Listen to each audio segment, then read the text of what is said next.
Mr. Chairman. I look forward to, we got a lot of work ahead of us. Thank you, Senator. Mr. Secretary, I want to go back to some of your earlier testimony, be sure I heard it correctly. The 76-day period you're talking about, that's the period between the time that President Trump was elected and President Biden left office. Is that right? That is correct. And during that short period of time, 76 days, how much taxpayer money went out the door of the Department of Energy? From the Loan Program Office in loans and commitments, $93 billion. Well over twice as much as in the previous 15 years. So, how do you vet and do due diligence on a loan in 76 days?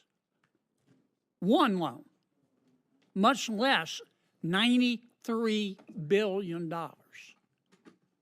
How do you do it?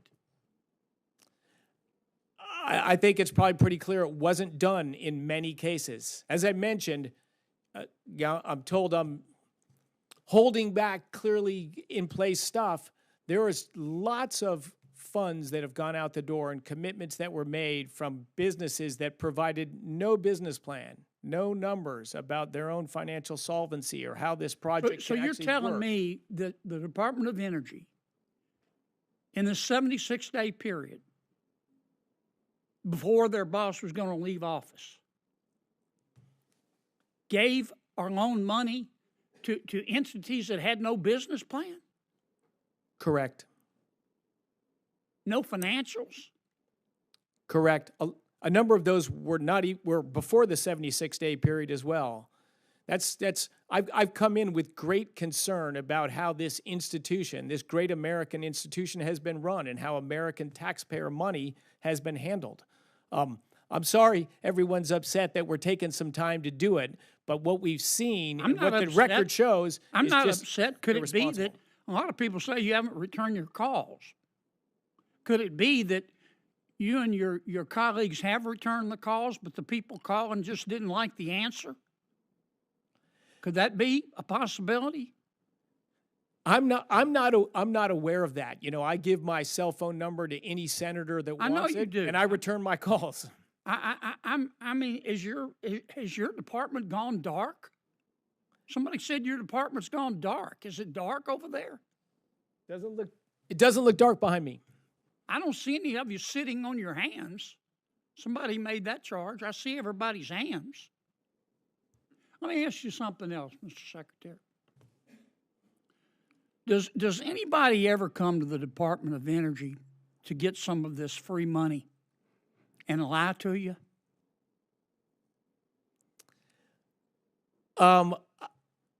I have not experienced that, but I think it's a reasonable assumption that that has happened.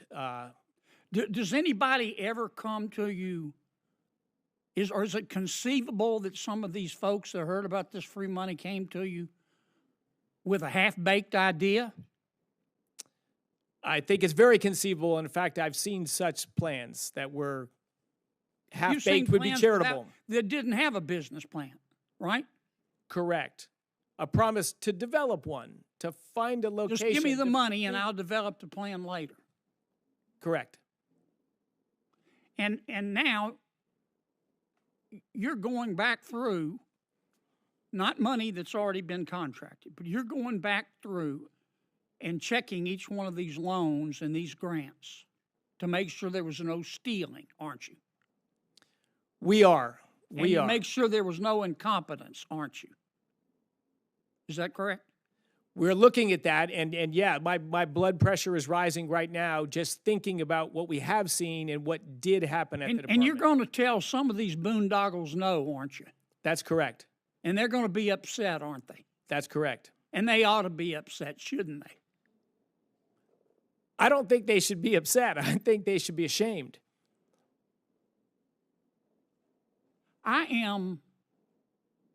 It's rare that I'm speechless. But I want to be sure I understood. the people running the Department of Energy for President Biden's administration shoveled $93 billion, not million, $93 billion out the door in 76 days, and it just happened to be the time between when President Trump was elected and President Biden, their boss, was leaving. Is that right?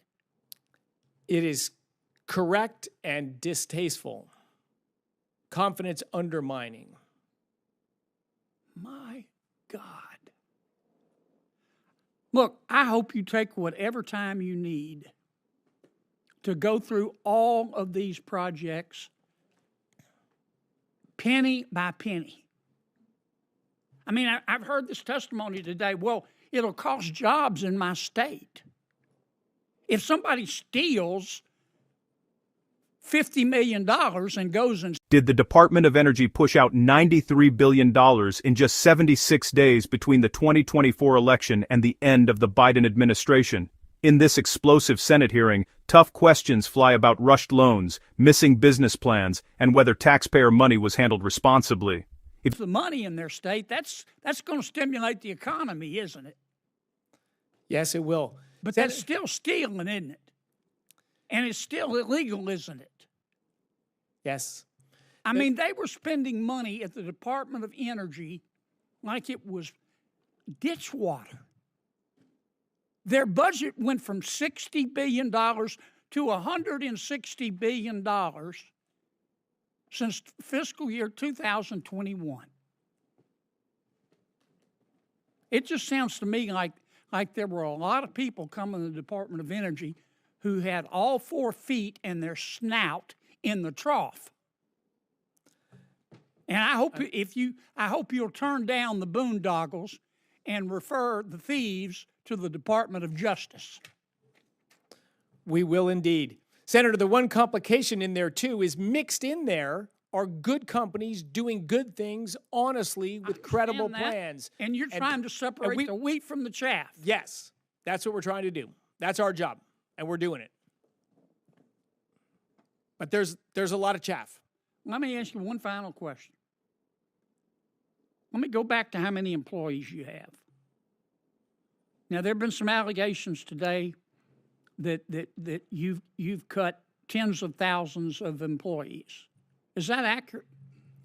Well, I think the allegations were thousands, and our head count will ultimately be reduced by thousands, but we are doing it slowly. You've got 16,000 now? Yes. And you think you can do it with fewer than 16,000? Correct. What's wrong with that? I think it's just common sense business. Yeah. Businesses do it every day in the real world. American taxpayers deserve it. That's never happened in the federal government. I mean, it's easier to divorce your spouse than to get rid of a federal employee up here. That's not the way the world works, is it, Mr. Secretary? It's not the way the world should work. And I give enormous credit to President Trump, who had the boldness to say, if there's a right thing that needs to be done and it's difficult, please do it. And so, yes, this is new territory. This is not what happens normally in the federal government, but it is what needs to happen periodically in the federal government. And I give the credit to President Trump, who's willing to take the heat and has set the departments free. Make the changes you need to make to better serve American taxpayers and American consumers. And across his administration, that's what's being done. All right. On that note, I just wanted to clear that up, Mr. Secretary, because I don't know you to be a person who doesn't return his phone calls or take care of business. And my guess is you don't tolerate people around you who take a cavalier approach to their job. And I wanted to get that on the record. I applaud you for being able to do the job with fewer people. Thank you for being here today. Thank you to all of your staff. Y'all can't take the rest of the day off. It's still the hearing record's going to remain open for a week. Some senators may send you additional questions. They might submit additional information for the record within that time. It's their prerogative. If they have questions, I hope you'll try to answer them in a reasonable amount of time. I want to thank you for being here today, and the subcommittee will now stand adjourned. Thank you, Senator, and the committee. Thank you.